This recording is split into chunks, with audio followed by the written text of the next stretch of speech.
Hey everybody, welcome back to the channel. Dr. Mike here. I'm just trying to get comfortable. Okay, today's topic is the perfect workout, okay? And that's what we're going to call today's discussion, okay? The perfect workout. What does it look like? Well, first of all, let's just go over some of the parameters that are required. For a workout to be perfect, or at least to be perfect for you, it needs to be three things. And if you've ever read anything Arthur Jones wrote, or Mike Mentzer, or John Little, or Dr. Doug McGuff, this is going to sound familiar. But your exercise needs to be brief, so 30 minutes to an hour, depending on what kind of a split you're using. If you're using a split, it needs to be intense, which means training to failure or very near failure, and it needs to be infrequent. Certainly no more than 3 times per week. No more than Monday, Wednesday, Friday, and we're going to break down the workout. As you train, you can greatly increase your strength. You can increase strength up to 300%, I think, in some exercises. When I first started squatting heavy after I got out of college, I was 25 or 26. I don't think I could squat more than 135 pounds. And within 6 months, I was at 315. And then within the year, I was able to squat 405. And I'm not a big guy. I was probably 175 pounds at that time, which made me one of the strongest guys in the gym pound for pound. And I'm about 5'8", 5'8 and a half at that time. I'm probably a little shorter now that I'm approaching numbers than big 60. Anyway, brief, intense, infrequent. We defined them. You can increase your strength up to 300%, but your recovery ability is more limited. Okay, obviously a trained person, whether it be aerobic or anaerobic, is going to have better recovery ability. But how much can you, and I think part of it's genetic, but how much can you improve that? Probably not much more than 50%, maybe 100%. So that which exists in limited supply, recovery ability, you have to be careful of it. You have to be careful not to overtrain, okay? Let's do an experiment. We have 3 people. This is one of the biggest mistakes I see people in the gym making as they make progress. Okay, you're making progress. Let's say you have three people. You got a guy that weighs equally fit, exact same fitness parameters on each person. One person weighs 100 pounds, one person weighs 200 pounds, one person weighs 300 pounds. A muscular 300 pounds. And all 3 of these people run the 100-yard dash. Now, at the end of a 100-yard dash, running as fast as they can for that 100 yards, the 300-pound man is going to require, or woman, is going to require a hell of a lot more recovery time than the 100-pound man, all being equally fit, because the 300-pound man had to move a hell of a lot more mass that 100 yards. So he's going to be on the ground huffing and puffing for a lot longer than the 100-pound. And of course, this makes sense with even greater races. If you had a guy that size race a half a mile or a mile, being he was fit enough to do it, it might take him 20 or 30 minutes of deep breathing to recover from his oxygen debt. So just remember that as you get bigger, as you get stronger, you need to tweak your workouts with either another day of rest or by reducing the volume, or both, okay? Remember, it takes hard work to induce growth, okay?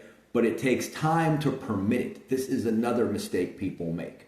For the perfect workout, you have to train properly with intensity to failure in most cases, and then you have to rest. If you don't rest, you are never going to put muscle on. You're going to make a few gains, and then you're going to stop. This I have seen for the last, I've been lifting for 50 years almost, believe it or not, since I was a pretty young kid.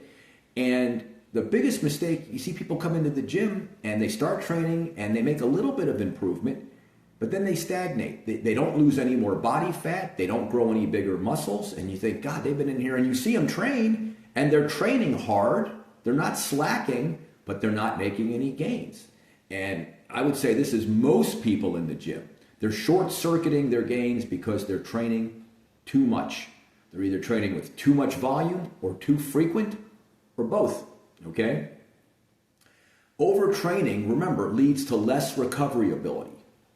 The more you train, the more you're going to dig a hole into your recovery. Imagine recovery ability or building muscle like a man in a backyard digging a hole, okay? You train hard. You do a full body workout. You dug a hole into your recovery ability, a 6-foot hole.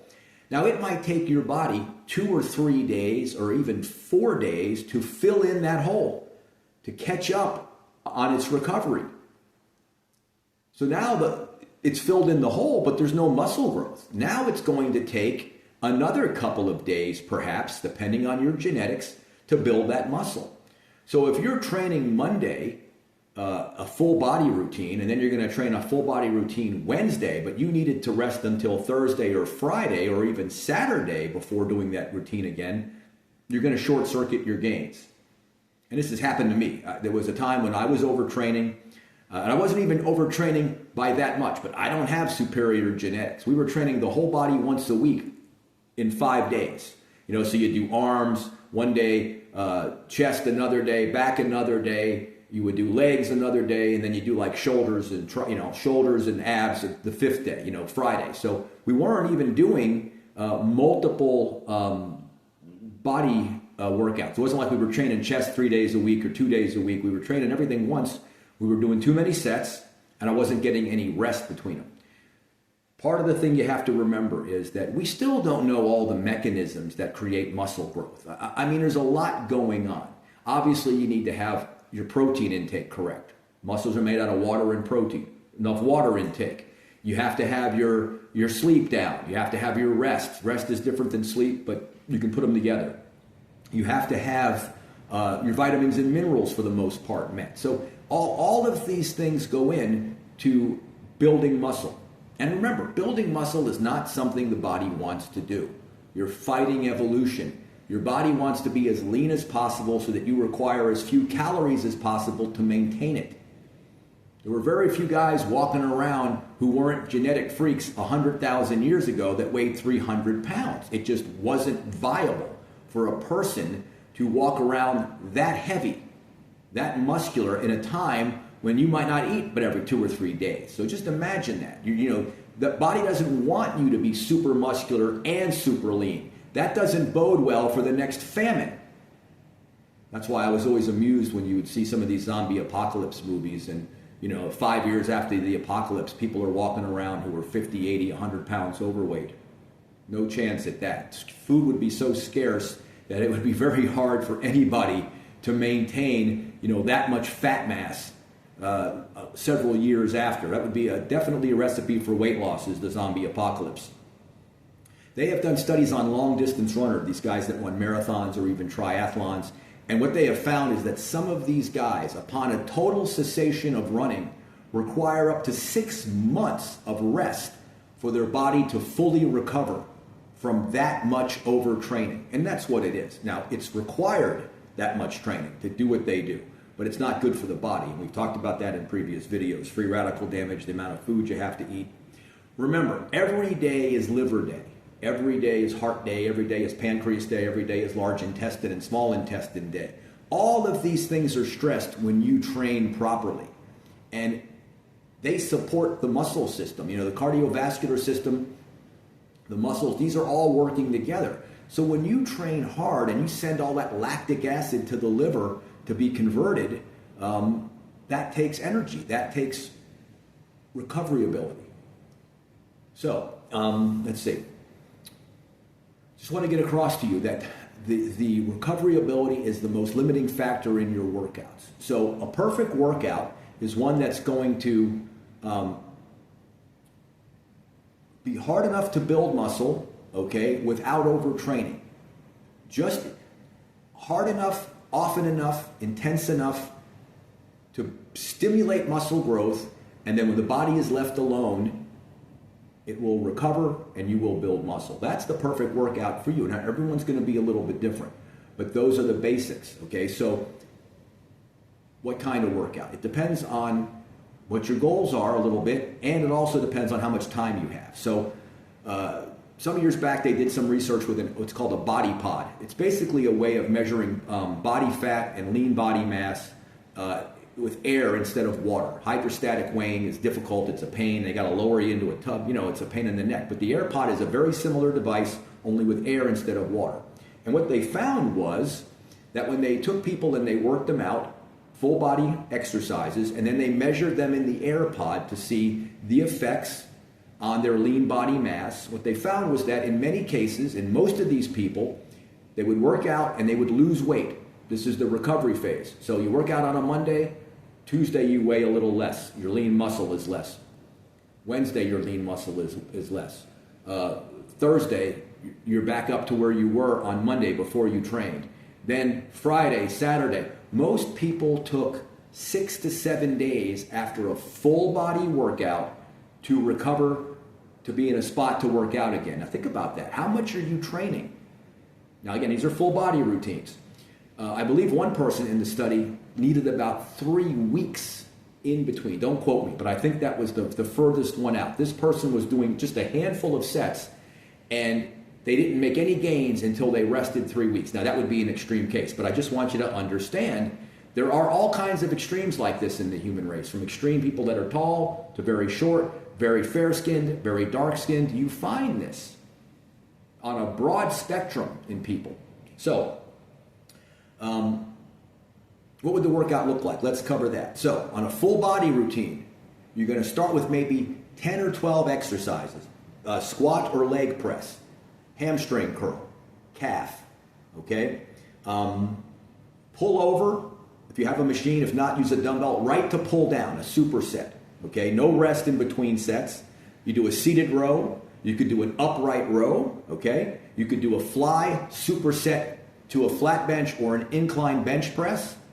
No rest, superset. An overhead press for the shoulders. That's it. That's your full body routine. And if you're doing that every, say, 5 or 6 days and you're making gains and you stop making gains, what you should do is start reducing the sets. Take out the upright rows, okay? Maybe you take out the pullover and you just do the pull downs, okay? You could do things like that. You reduce the superset. Instead of doing fly and bench press, you just do bench press. If you continue to make gains and then that disappears, you could go to the big 5 that cover the whole body. Squat or leg press, pull down, rows, seated rows, okay? Bench press and overhead press. Those 5 will work the whole body, okay? Now, if you're in the gym more, you want to go to the gym more, you want to do some aerobics, you could divide that full body up into 3 pieces. And 2 pieces as well, but I think 3 works a little better for most people. So Monday you would do, say, back and bis, same 3 exercises. Pull over with a superset to pull down, okay? Seated row, upright row, 1 set of bicep to failure on the Nautilus or something like that. Leg day, squats, maybe a set of extension, maybe a superset, extensions to squats, hamstring, calf. That's it. 4 or 5 sets. Chest day, same idea. Bench, fly, superset to bench press. Okay. Set of overhead press. Maybe a set of bent over to get the upper back and shoulders, and then a set of push downs, dips or push downs. Or you could, again, if you're trying to build bigger arms, you could do a set of Nautilus or machine extensions followed by dips, or dips on a machine, you know, the ones with a plate. So you could do that. If you're doing that and you stop making progress, you stop getting stronger, you stop getting bigger, you got to add more days.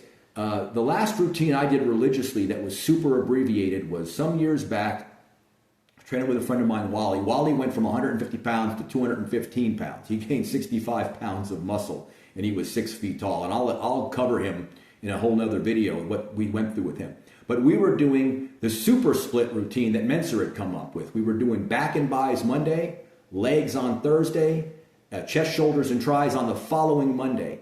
And he and I both kept making steady progress, just a little bit. I mean, we're already at our genetic potential pretty much. I couldn't get much bigger. I was about 192 pounds while he was 215, and he was still getting bigger. But I just want you to understand, you've got to approach your training like a scientist. Write everything down. How long did the workout take? How much rest between sets? You know, if you're resting 2 minutes one day and on the same workout the next week, you're resting 5 minutes because you're talking or texting, you're not going to be able to tell how much strength you've regained or how much rest you need. You know, you need to write this stuff down and follow it. And if you do that, you're going to be able to track your progress. All of these are 1 set to failure. Now, let's say you think 1 set to failure is utter nonsense. Where are you going to start? If you start at 3 sets and you don't get any results, do you go up or you go down? You got to start with one. That's where you have to start. So start with one and think about the training, the overtraining, the recovery ability, some of the things I talked about. If you think you need to add more sets, that's something you can do. You need to find out what your perfect workout is. But start there, okay? I hope you found this informative. If you have any questions about your workout or how these things go together, drop a comment below. I'll do my best to answer it, and I'll see you guys next week. All right.